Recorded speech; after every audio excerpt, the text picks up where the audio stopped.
Hello বন্ধুরা, creation and ক্রিয়েটিভিটির তরফ থেকে তোমাদের সবাইকে স্বাগত। আজকে বন্ধুরা আমি তোমাদেরকে একটা রান্না করে দেখাচ্ছি। সেটা হচ্ছে ফুলকপির রসা। এই ফুলকপির রসাটা করতে গিয়ে আমার লাগছে ইনগ্রিডিয়েন্টসের মধ্যে খুব সহজ। তার মধ্যে লাগছে তেজপাতা লাগছে একটা, আর একটু আমি গরম মশলা, দারচিনি, এলাচ, লবঙ্গ ছিঁড়ে রেখেছি, অল্প একটু জিরে, গোটা জিরে, আর আমি জিরের গুঁড়ো, হলুদের গুঁড়ো আর কাশ্মীরি লঙ্কার গুঁড়োর একটা পেস্ট বানিয়ে রেখেছি। আর রসুন, পেঁয়াজ, আদা দুটো পেঁয়াজ দিয়েছি, 1 ইঞ্চি আদা দিয়েছি, আর 5-6টা রসুন দিয়েছি, একটা টমেটো দিয়েছি, আর 5-6খানা কাঁচা লঙ্কা। আমরা একটু লঙ্কাটা বেশি খাই ঝালটা, তাই আমি একটু লঙ্কাটা বেশি দিয়েছি। এবার তোমাদের প্রয়োজন অনুযায়ী তোমরা দেবে। আমি রান্নাটা শুরু করছি। রান্নাটা আমি সর্ষের তেলে করব। আমি কড়াইতে সর্ষের তেল দিয়ে দিলাম।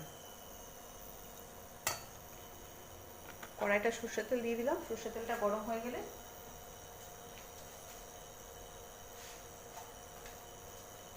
আমি সামান্য একটু ঘি দিয়ে দেব।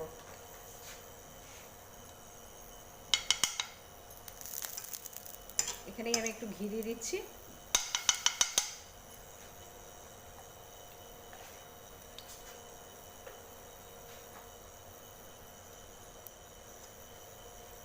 এবার আমি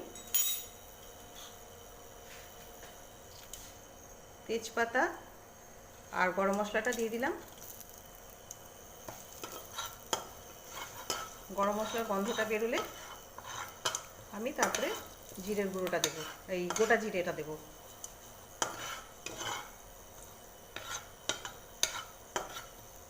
ভালো গরম মশলার গন্ধ বেরিয়ে গেছে। এবার আমি গোটা জিরেটা দিয়ে দিলাম। আর আমি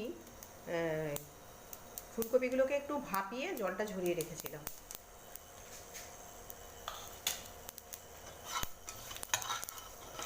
বন্ধুরা, এই রান্নাটা মোটামুটি আমাদের প্রায়শই সব ঘরেই হয়। তো চটজলদি রান্না, চটপট করে। আর এই সময় ফুলকপিটা আমরা পাচ্ছি, আর কদিন পরে তো ফুলকপি পাওয়া যাবে, 12 মাসই পাওয়া যায়, কিন্তু সেই টেস্টটা পাওয়া যায় না। শীতের ফুলকপির যে টেস্ট, সেই টেস্টটা পাওয়া যায় না। শীত যদিও চলে গেছে, এখন ফাল্গুন মাসে এসে গেছে। এবার আমি রসুন, পেঁয়াজ, আদা, টমেটো, কাঁচা লঙ্কা পেস্টটা ঢেলে দিলাম।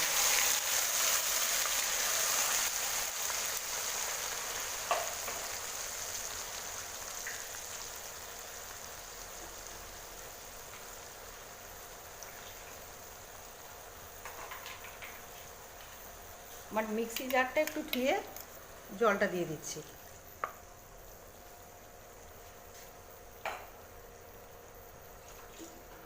এবার এটা কষাতে থাকবো। এটা একটু কষলে, মানে মিনিট 2 মতো কষাবো। কষানোর পরে আমি এই হলুদের পেস্টটা দেবো। হলুদ, জিরে, কাশ্মীরি লঙ্কার গুঁড়ো যে পেস্টটা করে রেখেছি, সেই পেস্টটা আমি দেবো।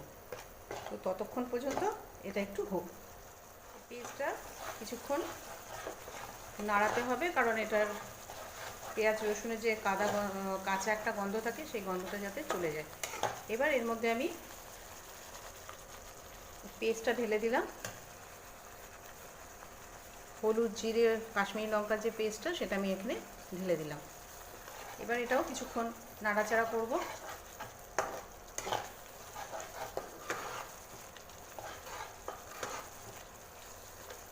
এবার এটা কিছুক্ষণ নাড়াচাড়া করব, এর গন্ধটা যাতে ছাড়ে, সে পর্যন্ত আমরা অপেক্ষা করব। দেখো, এটা অনেকটা হয়ে এসছে, তেলটা ছেড়ে দিচ্ছে। এবার আমি, এটা অপশনাল, তোমরা চিনি একটু দিতেও পারো, নাও দিতে পারো। আমি চিনিটা দিচ্ছি পর কালারটা যাতে ভালো আসে, সেই জন্য একটু চিনি দিয়ে দিলাম।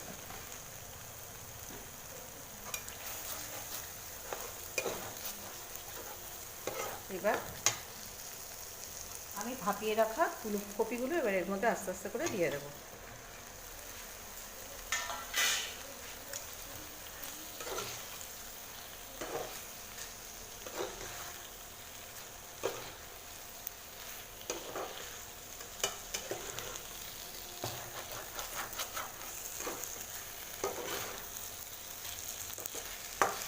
নুনটা আমি এখনও দিইনি, নুনটা এবার আমি দেবো।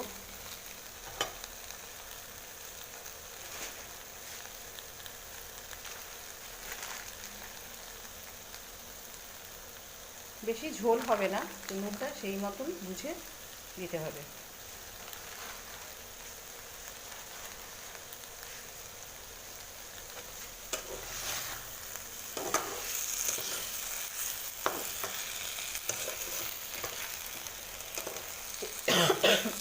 সরি, এবার এখানে আমি জল দিয়ে দেবো, একটু সেদ্ধ হওয়ার মতো জল দেবো। আমি তো ফুলকপিটা ভাপিয়ে রেখেছি, সেদ্ধ হওয়ার মতো জল দেবো।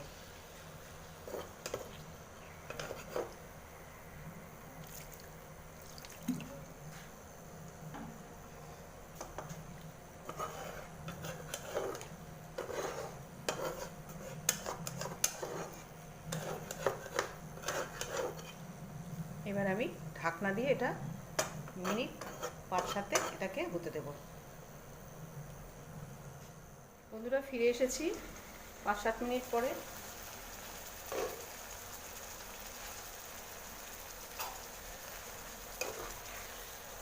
ফুলকপিগুলো সেদ্ধ হয়ে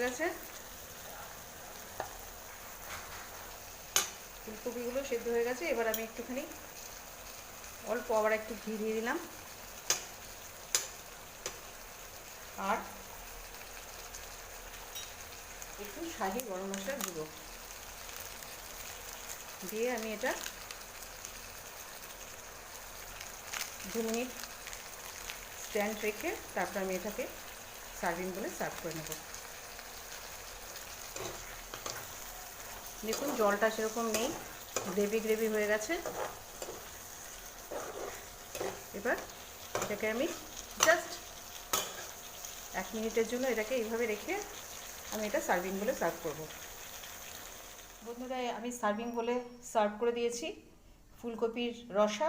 আপনারাও করবেন বাড়িতে, আশা করি এইভাবে ঠিক বানিয়ে খাবেন, দেখবেন আপনাদেরও ভালো লাগবে। তো বন্ধুরা, এই ছিল আজকে আমার ভিডিওটা। যদি ভালো লেগে থাকে তাহলে প্লিজ সাবস্ক্রাইব করবেন এবং বন্ধুদের সাথে শেয়ার করবেন আর লাইক করতে ভুলবেন না। ধন্যবাদ বন্ধুরা।